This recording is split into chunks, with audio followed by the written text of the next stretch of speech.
하지만 EMA는 최근 가격을 더 빠르게 반응을 하기 때문에 하락 추세가 이어지던 구간에서 갑작스럽게 반등이 나올 때도 상대적으로 빠르게 신호를 만들어냅니다. 안녕하세요, 황소차트입니다.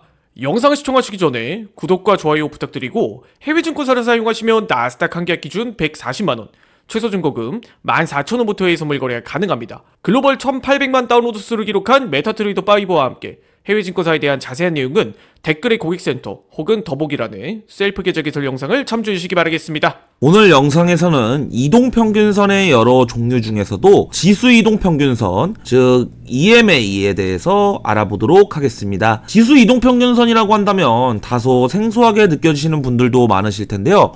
지수 매매를 하는데 굳이 지수 이동평균선을 볼 필요가 있을까? 이렇게 생각하시는 분들도 적지 않기 때문입니다. 하지만 지수 이동평균선이라는 이름과 실제 활용 방식은 전혀 다르다고 보셔도 되십니다. 사전에 설정된 계산 방식과 원리 자체가 일반 이동평균선과는 꽤 차이가 있기 때문이죠. 물론 기본적인 개념은 이동평균선과 동일하지만 디테일한 부분에서 분명한 차이점이 존재합니다. 이 EMA의 특성을 정확히 이해하고 활용하신다면 실제 매매에서도 분명 도움이 될 테니 오늘 영상도 꼭 끝까지 집중해서 시청해 주시길 바라겠습니다. 자, 본격적으로 알아가 보자면 일단 차트에 일반 이동평균선 SMA와 지수 이동평균선 EMA를 함께 설정해 두었습니다. 차트에 보이시는 하얀 선이 일반 이동평균선, 그리고 노란색 선이 EMA 지수 이동평균선입니다. 자, 이제 본격적으로 알아가 보자면 지금 차트에 일반 이동평균선 SMA와 지수 이동평균선 EMA를 함께 설정해 두었습니다. 차트에 보이시는 하얀 선이 SMA 일반 이동평균선, 그리고 노란색 선이 EMA 지수 이동평균선입니다. 두 지표 모두 동일하게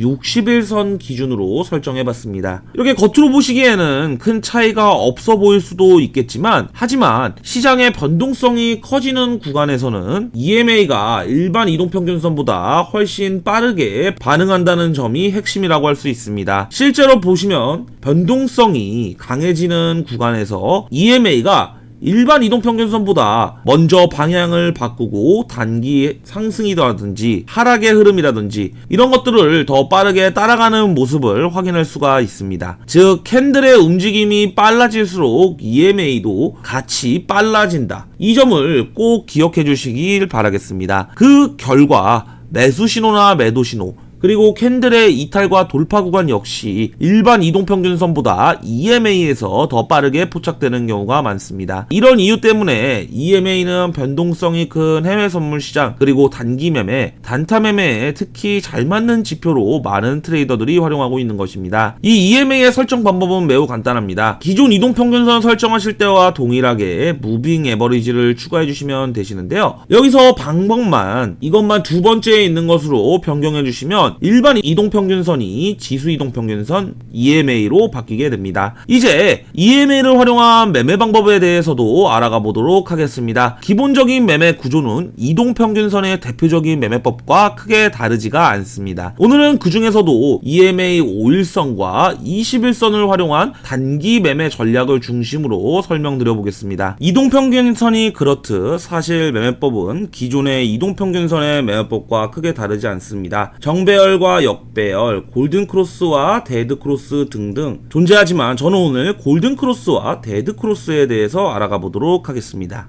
차트를 보시면 대표적으로 이런 구간들이 자주 나타날 텐데요. 이동평균선의 큰 단점은 흔히 후행성이라고 이야기들 많이 하십니다. 하지만 EMA는 최근 가격을 더 빠르게 반응을 하기 때문에 하락 추세가 이어지던 구간에서 갑작스럽게 반등이 나올 때도 상대적으로 빠르게 신호를 만들어냅니다. 이 구간을 보시면 아시겠지만 EMA 5일선이 21선을 상향 돌파하는 골든크로스가 발생한 것을 확인하실 수가 있습니다. 일반적으로 골든크로스는 매수 신호로 해석되는 대표적인 시그널이기 때문에 이 지점에서 매수 포지션을 진입해 볼 수가 있습니다. 진입 이후에는 포지션을 유지하시다가 EMA 5일선이 다시 21선을 하향 이탈하는 이 지점에서 익절 전략을 취하는 방식입니다. EMA는 단기 움직임을 빠르게 반영하기 가능하기 때문에 이처럼 청산 시점 역시 비교적 빠르게 포착할 수 있다는 장점이 있습니다. 반대로 하락 구간에서도 동일합니다. 상승 흐름이 애매하게 이어지거나 강한 음봉과 함께 EMA의 데드 크로스가 발생하는 구간에서는 매도 신호로 판단을 하고 매도 포지션을 진입을 고려해 볼 수가 있습니다. 매도 포지션 진입 이후에는 EMA가 다시 골든 크로스를 만들 때까지 포지션을 홀딩하는 전략을 취할 수가 있습니다. 보시면 아시겠지만 굉장히 심플하지만 실전에서는 상당히 효과적인 매매 방식이라고 볼 수 있습니다. 마지막으로 EMA에 대해 정리해보자면 EMA의 가장 큰 장점은 단기적인 가격 움직임을 빠르게 반영한다는 점, 그리고 이동평균선의 대표적인 단점인 후행성을 보완할 수 있다는 점입니다. 그렇기 때문에 EMA는 단타 매매와 변동성이 큰 해외 선물 시장에서 특히 강점을 가지고 있는 이동평균선이라고 설명드릴 수 있겠습니다. 좋은 투자는 성공률이 높은 투자가 아니라 수익률이 높은 투자입니다. 오늘도 좋은 투자하시기를 기원드리겠습니다. 제가 오늘 준비한 동영상은 여기까지이며 해외 선물에 대한 문의사항 혹은 해외 증권사 셀프 계좌 개설 그리고 메타트레이더 계좌 개설 문의사항은 아래 더보기란에 있는 셀프 계좌 개설 영상을 참조해주시고 고객센터로 문의를 주시면 되십니다. 지금까지 황소차트였습니다. 시청해주셔서 감사합니다.